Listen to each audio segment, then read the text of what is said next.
ഇതിനിടയിൽ എണ്ണപ്പെട്ട പഴയ ഭാരതത്തിന്റെ ഭാഗമാണ് കപിലവസ്തു. കപിലവസ്തുവിലാണ് ആര് ജനിക്കുന്നത്? ശ്രീബുദ്ധൻ ജനിക്കും. മനസ്സിലാവുണ്ടോ പറഞ്ഞത്? ശ്രീബുദ്ധൻ ജനിക്കുന്നത് കപിലവസ്തുവിലാണ്. കപിലവസ്തു എന്ന് പറഞ്ഞാൽ പഴയ ഇന്ത്യയുടെ ഭാഗം. ഇപ്പോൾ അത് നേപ്പാളിലാണ്, ഉത്തരാഖണ്ഡിന്റെയും അതേപോലെ നേപ്പാളിന്റെ ഇടയ്ക്കുള്ള ഒരു പ്രദേശമാണ് കപിലവസ്തു.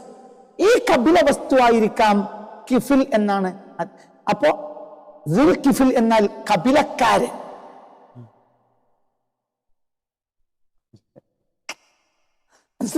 കപിലക്കാരൻ കപിലവസ്തുവിലേക്ക് ചേർക്കപ്പെട്ട ആളാണ്.